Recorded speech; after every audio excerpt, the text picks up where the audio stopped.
কারো চোখ ফাঁকি দিয়ে নয়, কারাগারের নিয়ম মেনেই জামিনে বেরিয়ে গেলেন ৩ জন হত্যা মামলার আসামি। অথচ তারা তখনও আদালতের বিচারের মাধ্যমে নির্দোষ প্রমাণিত হননি। অবিশ্বাস্য হলেও সত্য, ঠিক এমনই ঘটনা ঘটেছে ময়মনসিংহের কেন্দ্রীয় কারাগারে। জামিনে বের হওয়ার বিষয়টি যখন সবার নজরে আসে, তখন হুমড়ি খেয়ে পড়ে দেশের গণমাধ্যমগুলো।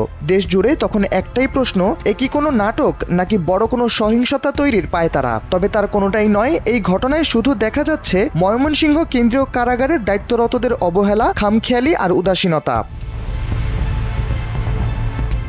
প্রতিদিনের মতোই চলছিল কারাগারের কার্যক্রম। নিয়ম অনুযায়ী মামলার বিচারিক কার্যক্রমের জন্য প্রোডাকশন ওয়ারেন্ট জারি করা হয় ময়মনসিংহের তারাকান্দা থানার বাসিন্দা মোহাম্মদ আনিস মিয়া, রাশিদুল ইসলাম এবং জাকিরুল ইসলামের নামে।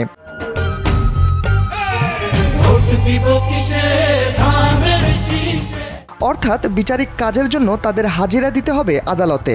জারি হওয়া সেই প্রোডাকশন ওয়ারেন্ট এসে পৌঁছায় ডেপুটি জেলারের কাছে। তিনি সেটিকে ভুল করে জামিনের ওয়ারেন্ট ভেবে নেন। সগৌরবে জামিন দিয়ে দেন হত্যা মামলার ৩ আসামিকে। কারা কর্তৃপক্ষ এই নেক্কারজনক ঘটনাকে ভুল মুক্তি বললেও কর্তৃপক্ষের দায়িত্ব ও স্বচ্ছতা নিয়ে সমালোচনা শুরু হয়েছে। কারাগারের মতো জায়গায় প্রতি পদক্ষেপে যেখানে নিয়মের শাসন, সেখানে এত বড় ভুল চোখ ছানাবড়া হওয়ার মতো ব্যাপার। শেষ খবর পাওয়া পর্যন্ত ভুল জামিনে মুক্তি পাওয়া ওই ৩ আসামিকে গ্রেপ্তার করেছে র্যাব। এ প্রসঙ্গে Mymensingh senior jail super Mohammad Anisul Islam গণমাধ্যমকে বলেছেন, ঘটনাটি সত্য। কারাগারের কর্মকর্তা ভুল করে আসামিদের মুক্তি দিয়েছে। ময়মনসিংহ বিভাগের কারা উপপরিদর্শক মোহাম্মদ তহিদুল ইসলাম বলেছেন, প্রোডাকশন ওয়ারেন্টকে ভুলক্রমে জামিননামা ভেবে ছাড়া হয়েছে। এ ঘটনায় ডেপুটি জেলার জাকারিয়া ইমতিয়াজকে সাময়িক বরখাস্ত করা হয়েছে।